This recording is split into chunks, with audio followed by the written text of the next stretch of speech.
Baik, selamat pagi Pak Haris dan teman-teman.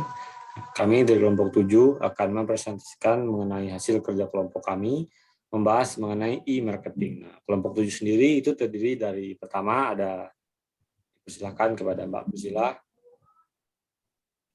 Priscilla Mori dengan NIM 188. Selanjutnya yaitu saya sendiri, Yerika Wahyunu dengan NIM 011.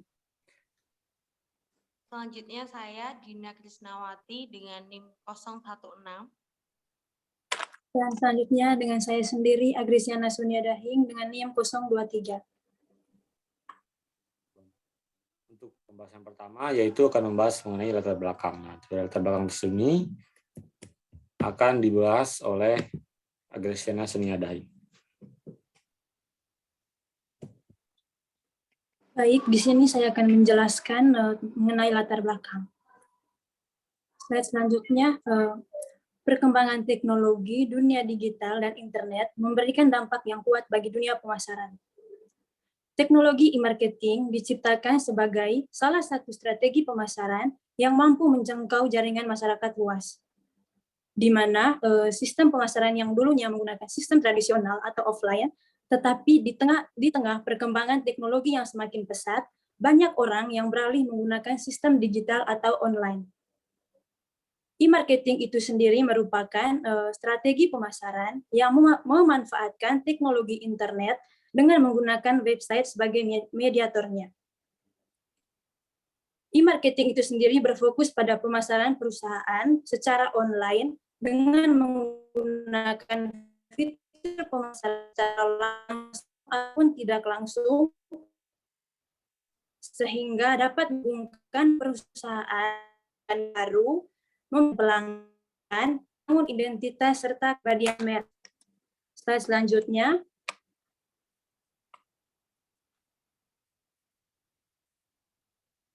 Slide selanjutnya. Jadi sebenarnya konsep e-marketing itu hampir sama dengan pemasaran secara tradisional. Tetapi yang membedakan kedua konsep tersebut yaitu medianya, di mana e-marketing dapat memanfaatkan media online seperti website, jejaring sosial, email, blog, ataupun aplikasi lainnya. Jika e-marketing mampu menjangkau pasar yang lebih luas dan menjaring yang lebih baik, maka e-marketing itu sendiri dapat diartikan sebagai bagian dari e-commerce yang merupakan aktivitas perusahaan dalam mengelola kegiatan komunikasi, melakukan kegiatan promosi, dan melakukan kegiatan jual beli produk baik barang maupun jasa melalui internet. Sistem pemasaran yang menggunakan e-marketing dapat memudahkan klien memperoleh informasi produk dan jasa secara cepat dan efisien, sehingga dapat memberikan kepuasan kepada pelanggan dengan menciptakan dan mempertahankan hubungan yang baik dengan klien. Pemakaian internet menjadi sarana yang ampuh dalam melakukan aktivitas pemasaran produk dan jasa, misalnya melalui website. Baik, selanjutnya akan dijelaskan oleh teman saya, Dina. Baik, selanjutnya kita akan masuk pada bagian pembahasan. Yang pertama, pembahasan ini menjelaskan pengertian pemasaran. E-marketing atau dengan kata lain pemasaran elektronik. Sehingga sebelumnya kita harus tahu terlebih dahulu apa itu pemasaran. Pemasaran merupakan kegiatan memperkenalkan atau mempromosikan suatu produk atau hal lain kepada lebih banyak orang agar produk tersebut dapat dikenal dan kemudian dapat menarik perhatian, kemudian ingin dimiliki sesuai kebutuhan calon penggunanya. Selanjutnya, pemasaran dibagi menjadi dua, yaitu pemasaran tradisional dan pemasaran elektronik, yang tadi sudah sempat disinggung oleh teman saya Grey. Pemasaran tradisional merupakan pemasaran dengan komunikasi yang dilakukan secara langsung antara produsen dan konsumen, sehingga tidak ada perantara pada konteks ini. Media yang digunakan dalam pemasaran tradisional seperti pamflet, brosur, atau bisa dengan radio, bisa juga langsung face to face antara produsen dan konsumen.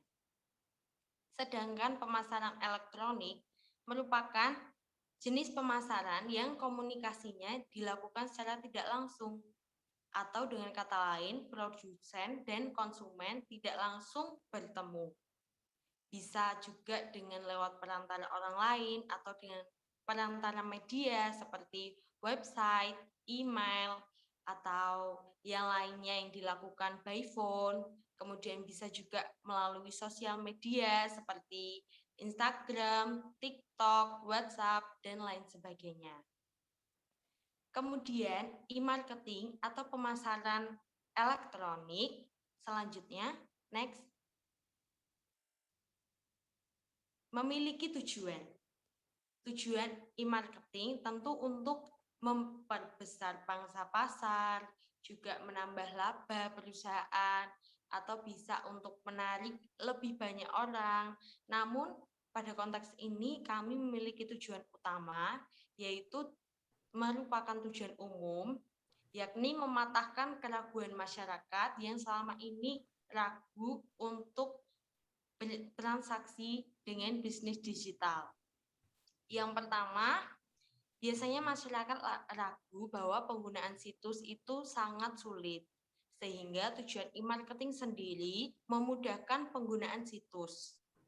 Kemudian yang kedua, tujuan e-marketing juga memuaskan pelanggan akan kinerja pada situs. Kemudian yang ketiga, tujuan e-marketing juga memberikan standar pelayanan yang paling baik atau yang berkualitas, juga yang sangat baik yang akan diberikan kepada pelanggan. Kemudian yang terakhir, tujuan e-marketing sendiri adalah harus memastikan kualitas produk yang dikirim kepada pelanggan baik atau sangat berkualitas baik. Selanjutnya akan dijelaskan oleh teman saya Yeriko.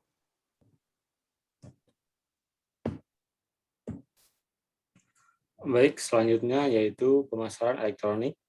Nah, kegiatan operasional yang dilakukan dalam e-marketing sendiri yaitu terdiri dari pertama untuk menarik pengguna internet agar mengunjungi situs tersebut. Nah, kedua yaitu melibatkan kehadiran pengunjung situs dalam mencapai target pemilik situs tersebut.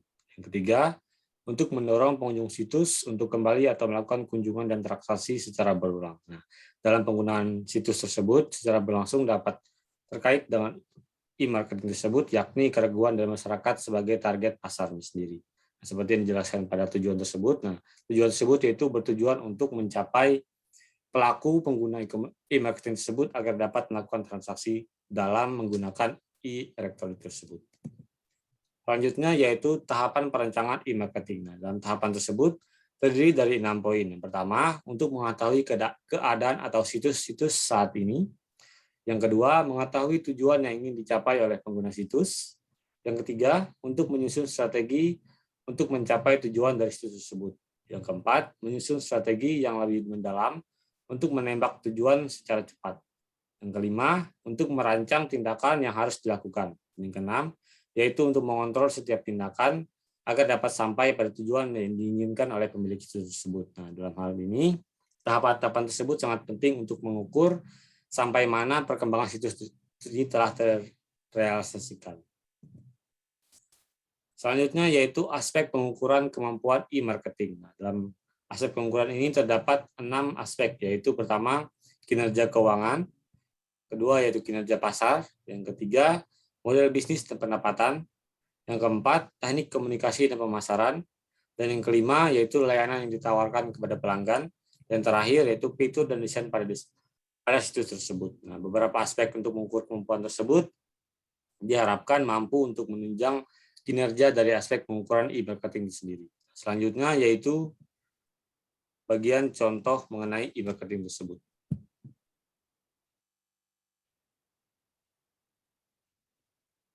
Yang akan dijelaskan oleh Mbak Dina. Contoh yang kami ambil dalam penggunaan e-marketing yaitu adalah Scarlet Whitening. Mungkin teman-teman sekalian telah mengetahui Scarlet Whitening yang dipromosikan atau merupakan salah satu produk, salah satu artis. Nah, di sini kami mengambil produk Scarlet Whitening karena produk ini menggunakan pemasaran secara elektronik atau menggunakan e-marketing. Di sini kami telah memberikan contoh, yaitu keempat contoh screenshot. Yang pertama tentang website. Scarlet Whitening ini menggunakan pemasaran elektronik berupa website, dan di website ini diketahui bahwa pemasarannya juga menggunakan sosial media lain. Mungkin teman-teman dapat melihat di paling bawah, di situ ada tanda Facebook, Instagram, TikTok, dan WhatsApp yang digunakan untuk memasarkan produk Scarlet ini. Kemudian selain itu juga disediakan contoh Instagram Scarlet Whitening. Di sini kami menyediakan contoh Instagram ini karena ternyata dapat kami simpulkan bahwa e-marketing dapat memberikan pengaruh baik atau pengaruh yang besar bagi Scarlet, yaitu dapat memperbesar pangsa pasar dan dapat mengenalkan Scarlet ke banyak orang melalui e-marketing. Selanjutnya akan dijelaskan bagian kesimpulan dan saran oleh Mbak Priscilla.